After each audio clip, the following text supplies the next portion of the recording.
You are listening to Feed the Beast, a weekly podcast exploring all things food with business partners, spouses, and your hosts, Chef Chris Paul and nutritionist Leanne Charles Paul of Everything We Eat.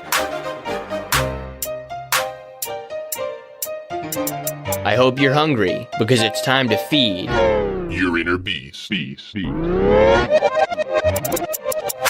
So welcome back, everybody, to the Grit Lives Feed the Beast series. I'm one of your hosts, Leanne Charles, along here with my husband, Christopher Paul. Hey guys, how's it going? Hey guys, yeah. And we're here with our guest, Adrian from Heritage Farms. Hey Adrian, how's it going? Going well. Thanks for having me. Yeah, we're really excited to talk to you about what you're doing and how you got there and stuff.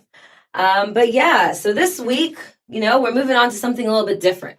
We're going to talk about farms. So last week we talked about veganism, and now we figured it's appropriate time to move into where do the vegetables come from? How do you get your food? But before we get started, just a bit of a food news. For those entrepreneurs out there and restaurateurs, Uber Eats, anybody who uses Uber Eats, you'll be happy to know that they are acquiring a tech company called Order Talk. It's a Dallas-based company, and it's to help reduce errors in the current POS systems and to basically create a better flow, a workflow to help reduce the middleman. So all of the information can get fed right to your ticketing system and directly to the kitchen. I know, Chris, you've used Uber Eats? Yeah, right? and actually, I'm glad to hear that now that it's not as relevant to me anymore. Uber Eats used to be a nightmare as far as like anytime you're using a third party, anything, there's a high risk of error. Mm-hmm. So what happens is there's a disconnect between you as the vendor or the restaurant and the customer, and Uber's right in the middle. And anything that goes wrong, no one thinks like, oh, my delivery driver was really late. They're like, my food is horrible, and you're always constantly getting blamed, and it's really hard to, and you can't call a customer blaming on someone else when they paid you. It's all Uber's fault. So it's a very weird situation to be in. So I'm glad that they realized that there was a problem and they're taking a step to fix it. So without further ado, let's get started with our interview here. Adrian, how are you doing, bud? I'm doing well. Yeah. Great. So tell us a little bit about yourself, how you got into farming. Sure. So I run a farm called Heritage Farm, which is a acre and a half vegetable farm in Philadelphia. I got into it. I was a political science major in college, and I think I just in college, I really learned what I didn't want to do. And I realized that I wanted to sort of use my hands and use my brain and be a producer of things, and growing vegetables seemed like something I could like a career where I wouldn't have to sacrifice sort of my principles. And I think at first I didn't think it would be what I would do for the rest of my life. And the more I got into it and sort of started appreciating the complexities, the more I kind of fell in love with it. That's cool. What do you think are some resources that you find that you were able to utilize to kind of guide you in that track? Because Influential. Yeah, because I'm guessing political science didn't really touch anything to do with vegetables, right? Yeah, I mean, at first it was books, like some books like The New Organic Grower by Elliot Coleman and The Market Gardener by J.M. Fortier. Those were really sort of like early resources. And then as I started to get more advanced and learn more, Instagram is actually a really valuable tool, I think, for a lot of farmers, because it's a really easy way to share information and, kind of show off a little bit, but also just to build community with folks that are kind of all over the country. And visually you can tell if someone is good or not really easily. Mm-hmm. That's true. Yeah, food is very tangible, and that's funny. I guess that's essentially how we met. I think I saw Heritage Farms, and I was like, "What? This is around the corner!" Like, I think you sent me a Instagram message 4 years ago or something, and I was like, "Can I come farm and learn?" So for those our listeners out there, where is your farm located? Exactly? So we're at 4300 Monument Road, right on the corner of Belmont and Monument. Oh yeah, so really close. So yeah, we're in West Philly. Yeah, you would be surprised. I mean, it's like you go to the Methodist property, and then you drive through, and then it's like, oh wow, there's a whole farm happening, tunnels, everything. It's a beautiful thing. And I mean, I know you do tours and things. Is that something that you do often, or I know you do some group tours or other things. Would you suggest people stop by, or I know you? The best way to interact is we have a market stand that's opened every Thursday from 3:30 to 5:30. Oh, awesome. About mid-May through the end of September. Oh, great. Yeah. Oh, cool. So very new age farming for sure. Because when you think of farmers, well, not us, because we obviously have a lot of farmer friends, but for a lot of other people who think of farmers, they think, okay, they're in the rural areas, or maybe they may be urban gardening, but they're not using a lot of technology. They're not trying to get their product out there other than through farmers markets or in the grocery stores. But you guys are using Instagram, and I think that's a great way to connect, even globally, learn some other things from other farmers internationally, right? Yeah, totally. And I mean, for the small scale sort of growing that we're doing, where you're really trying to maximize production in an acre, technology is so important for us. I mean, and I'm talking like appropriate technology of tool design and infrastructure design and systems design and lean thinking. All those things are really what makes the farm work. We're not farming like you'd farm 100 years ago or 20 or even 20 years ago or even 10 years ago. I mean, there's always new tools that are kind of game changers for us. What's your favorite new tool? We just got a tool called the paper pot transplanter. It's new to us this year. It's out of Japan. It was actually developed for the sugar beet industry. And, we grow a lot of baby lettuce, fennel head, cilantro, dill.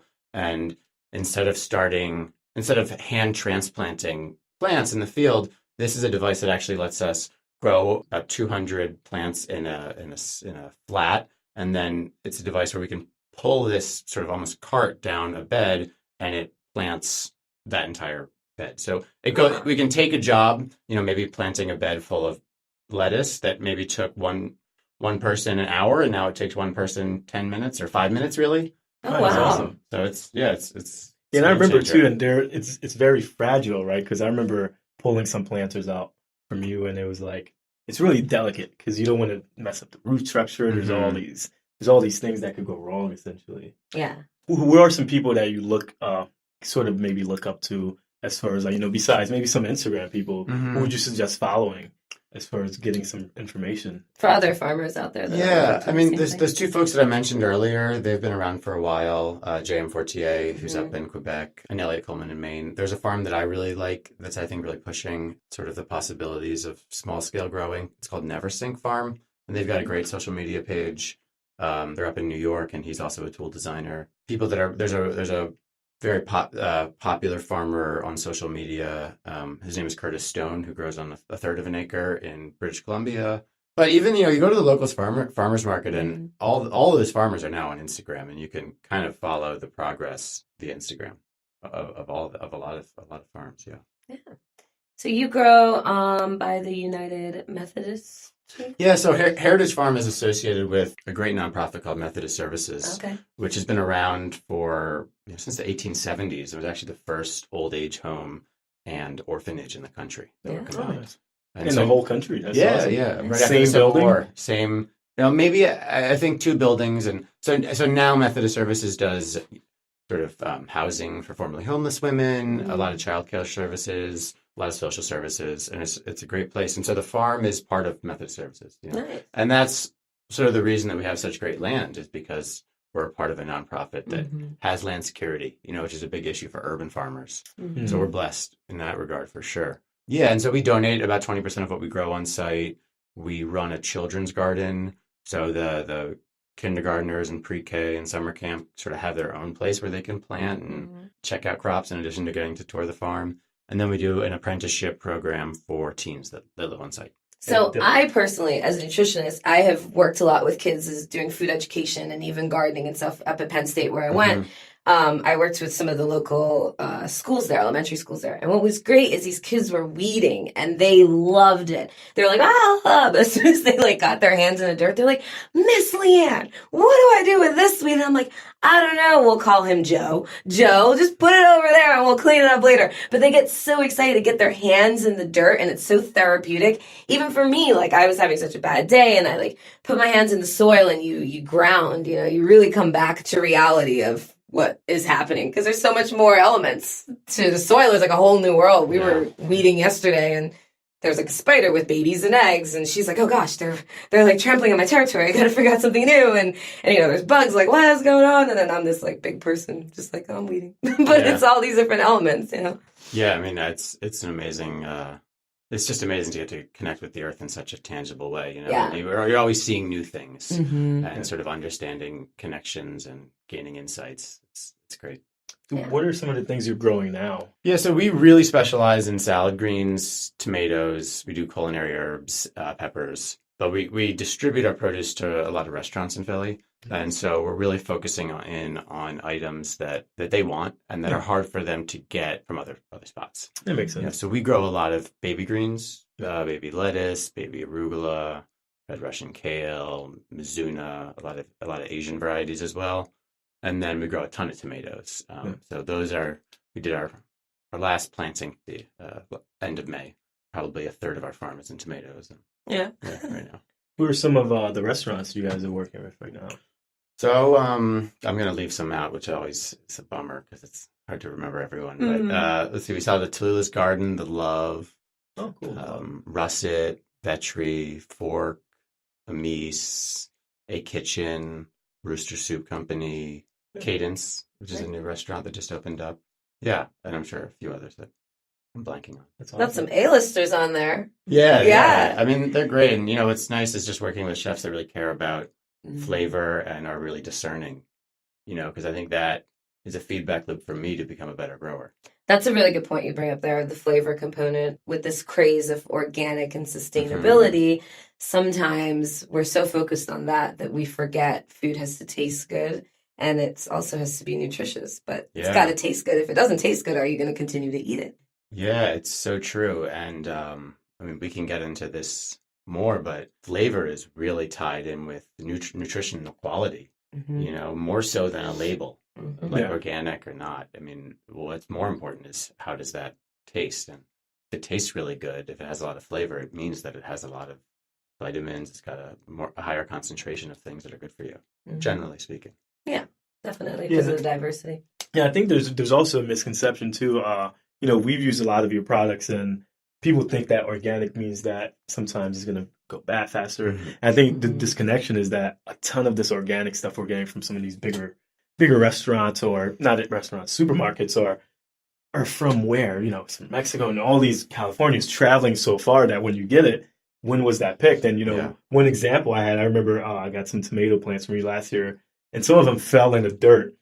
And literally in October, I was finding cherry tomatoes that were perfectly fine and ripe. And I was like, this is insane. This has been out here for 2 months, all throughout the elements. And, I think that's something that people kind of overlook, is that when you're getting things that are that local, it's just, regardless of having these stamps of organic and all these things, it's so much better. And I think, are you guys doing IPM, if you want to go more into that, like the integrated pest system, and just sort of the labels that make sense and doesn't make sense? Yeah, our practices are very much in line with IPM, but we don't really we're not organically certified. I'd say our food is definitely better than the organic standards. What are the organic standards for those that are listening? Well, so the organic standards are really a set of standards for producers that determine what inputs they can use and what inputs they can't. And they originally they corresponded, and when that was getting started, it wasn't a government program, and now it is a government program. And what inputs are okay or not is determined by a board of non-farmers. And those standards to a certain extent have been slipping. There's a lot of products that large-scale organic farms use that I would never use, just because I don't want to be spraying with a mask on and a hazmat suit. There's still organic farms that do that. Oh, wow. Copper is a good example of a fungicide that's used on a lot of organic tomatoes, that if you spray copper in a greenhouse, then you would have a no entry period of 2 or 3 days. Oh, wow. But that's okay. But copper's organic, right? Yeah, it's organic. And so there actually may be some synthetic and things to fight fungus that are better than copper, right? But as in safer, but they're not organic. So, or I would say as a whole, organic food is better, than conventional, but unfortunately, it's not so simple for us. Let's say in that same situation, tomatoes and dealing with blights and fungus infections. The things that we're applying to our fields are beneficial microbes, beneficial fungus that we're actually kind of collecting and propagating and reapplying, so that there's a plethora of healthy organisms, as opposed to just trying to kill everything. Yeah, right. That makes sense. I think a lot of the research that's coming out about soil biology corresponds with research that has is coming out about gut biology. Mm-hmm. Where it's the more diversity you have, the healthier the system is as a whole. That makes sense. I remember, if you want to go a little bit more into it, you were doing something with like a Korean farming technique with like rice fungus, or that was really cool. I remember seeing you do that maybe last year. Yeah, so I've taken a lot of techniques from these Korean natural farming methods, which are sort of about farmers making their own inputs. And that the one that you're speaking of is called indigenous microorganisms, where you basically are collecting forest microbes on rice and propagating them, growing them to a scale where you can apply your fields with these forest microbes. Because in fields that have been farmed for a long time and tilled and continuously worked, the diversity of microorganisms is limited. Yeah, it's not great. And so if you can bring in organisms that are actually adapted to your local environment, they're going to survive really well, and they're going to just kind of help the soil's process. I mean, and that's so much of what's going on with healthy plants is they're feeding the soil. They're pumping sugars into the soil, and that's feeding them all the microbes that live there and creating healthy environment for plants.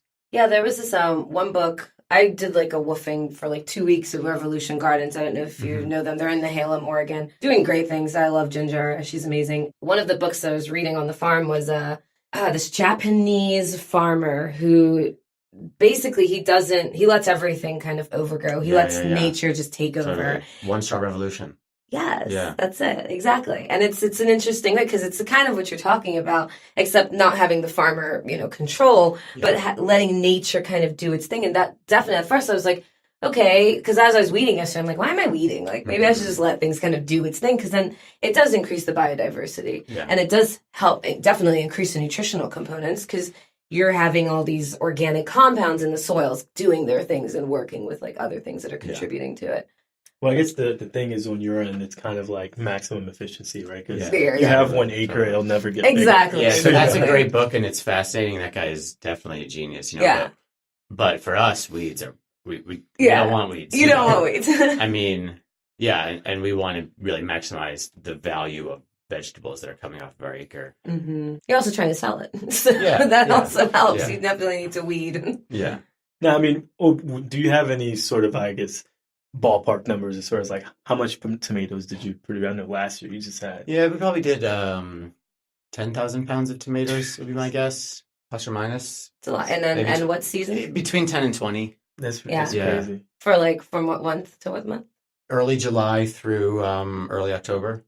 Wow. That's a lot of tomatoes. Yeah. Yeah, it's a lot of tomatoes. We probably did the same, maybe 10,000 pounds in salad greens also, which is they're a lot lighter, Yeah, that's a lot of greens. Just like a truckload of greens. And always, we basically fill a minivan every week with salad greens. Oh wow! Drive around the city, dropping them off. I guess the way you're harvesting is what's enabling it to come back, or what's the trick with that? Because you're not derooting the whole plant, right? I mean, there's a lot of it's about building a system that works, and so there's a lot of individual parts and sort of the way we think about it is there's always a weak point in this system, which is preparing the ground, seeding, watering, weeding, harvesting, washing, drying, packing, delivering. Mm-hmm. And so there's always a weak point. So we're always trying to figure out what's the weakest point, and let's fix that, and let's keep on fixing the weakest point, Mm-hmm. And when you go full circle, then you've really improved your system there. Yeah. What was the most difficult thing you had to grow, I guess, past season or even just this one? I know the season started a little bit later. We're pretty dialed in now. I mean, the growing of salad greens, the consistent growing of something like arugula or red Russian kale as a salad green is challenging because you have to plant every week, right? So, because we want to have a consistent size, of product. So, right now we're kind of short on all of our arugula and mizuna because about a month ago we had a week that rained a ton. Mm-hmm. So I wasn't able to plant, so I was late in that planting, right? So now we're harvesting from a late planting, so we're short. So part of that also is just about establishing relationships with customers where you can say, hey, I'm sorry, we don't have it this week. Mm-hmm. We'll have it soon, and they, they get it. Yeah, well, it's part of the challenge of working with a local farmer that's growing with authenticity, right? Yeah, but it kills me every time. That's my least favorite thing to do is tell someone we don't have something that, that they're kind of counting on, but. Definitely. Yeah, that makes sense. And I know Were you experimenting with some ginger in the past, or Yeah, it was one of the we like? did a little bit last year, and we're doing more this year. So that got in the ground recently. Hey, can you talk about that process? I know some things are beyond just, putting a seed in the ground. Like something like that takes like an elaborate amount Yeah, of time. totally. I mean, ginger is something that takes a while to germinate. So you actually just can start with the straight ginger root and put it in potting soil and leave it in a warm and moist but not too wet place. And it takes a month or 6 weeks for that to just germinate. Just for it to pop. And then you want to put it. I grow them in our high tunnels, which are like unheated greenhouses, because they really like that warmth. So what are you currently working on these days, other than salad greens, trying to be consistent with that, and the red Russian kale and all those other things, and tomatoes? Yeah, I think that one of the things this year we've worked on is and really made good strides on is just sort of like organization and communication with our staff, and just we have a really amazing team, and we just really try to have a really positive attitude and kind of support each other, and also make it a place where everyone can learn. We try to make, when we're making decisions, with myself and Emma, our assistant manager, and Ryan, another farmer that's been there for a while, we kind of try to do a lot of that talking together and kind of in front of everyone, so that people kind of get to hear those things and get to have their brain moving. Because so much of what a lot of people are doing all day is just repetitive, and so if you don't have that context, it's a lot less enjoyable. But if you kind of have that context, then you can be thinking about things that were said earlier. I think it's a lot nicer. So where can our viewer or listeners, not viewers, I can't see us, but where can our listeners find you, and can they come on tours or, maybe volunteer? Yeah, they can. We have a website, so you can kind of reach out through there, and there's a contact us page, and we actually don't do a lot of volunteering. There's opportunities every now and again that get posted either on our website or Facebook. You have your farm stand on Thursdays. Yeah. I mean, I guess naturally, any one of the restaurants that you mentioned, Vetri, Tatulas, De Love, they could obviously go there, taste some of the product, and if they missed it, they could catch on a Thursday. And then we do workshops also, so that's another thing. We've done a few this year already, and we've got one in the fall with PHS about growing mushrooms. We grow a lot of mushrooms on our farm as well. Yeah, that's cool. Anyone could sort of attend, right? I mean, you could just contact you, get tickets. Yeah, that's awesome. On heritagefarms.com? I think we're Heritage Farm Philly. Heritage Farm Philly. Yeah, and the Facebook page is the most up-to-date way to get info. Okay, great. Yeah. Well, thank you so much, Adrian, for joining us. We had a really good time chit-chatting with you. Yeah, thanks for having me. Yeah, definitely. Chris, who should we highlight this week? I know we have a lot of different people. Yeah, this week we're going to highlight Mike's Barbecue. It's actually from Michael Strauss. I did an event with him a while back for Right to Work with South Philly Barbacoa. He has a Taproom on 19th, and I think eventually he had this truck that he really wanted to turn into a concept. They've been just crushing it. I think they pretty much sell out every day. That's all you can hope for. So all great things. Like I said, he's a really great guy. One thing they just got written up about is they have a barbecue brisket cheesesteak Craig LeBon is raving about. So, if you haven't been there, I would say get there early. They definitely sell out. And he's on Instagram, Mike's Barbecue. Pretty sure they have a website as well. And, just check out Taproom on 19th as well. Really great bar, really consistent service, and great products overall. Oh, and great, buffalo cauliflower. Oh, yeah. That's it's true. I was like, can I get some wings? And he's like, well, these buffalo cauliflowers are really good. I was like, okay. And then had them to die for. They're that's the new good. Thing. Yeah. No, but some people don't make them right. They had the perfect coating, what do they put? Sesame seeds? No, what are the? It was almost seeds? like a General Tso cauliflower. Yes. It was oh my really gosh. Good. Really so consistent. Yeah. Very consistent. But anyway, thank you guys for tuning in. Everythingweeat.com. Don't forget to follow us. #EverythingWeEatPhilly. And if you have any questions or concerns, you can always contact us on those pages.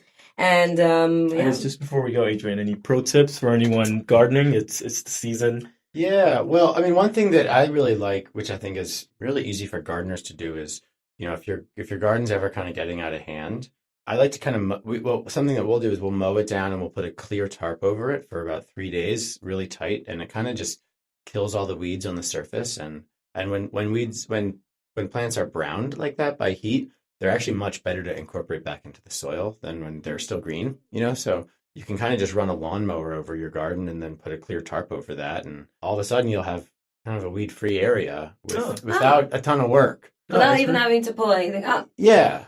And then if you're going to go away for a little bit, you can just throw a black tarp on top of it, or a tarp that doesn't let light through.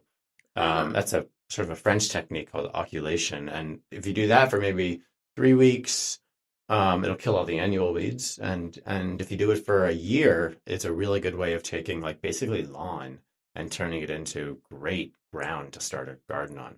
Really? Yeah. Well, where was this tip yesterday? Because I was pulling weeds like crazy. Well, next year. Next year, I'll have to keep that in mind. I have one more bed, so maybe I'll do that instead. Yeah. Yeah. With the clear tarp, you need to keep it really tight. That's the key. Okay. It has to be right on the surface. So just use like some stakes or something. Or some sandbags. That's what we use. But rocks, yeah, or wood lying around. Yeah. Okay. Cool. That was a great tip, Adrian. An excellent tip, I will say. Day late. Yes, but thank you all for tuning in to Feed the Beast. We'll see you next week. Hello, everyone. This is Ryan Martin, the production consultant for The Grit Live. If you enjoy our programming, the most important thing you can do to support us is share each episode with your friends and family.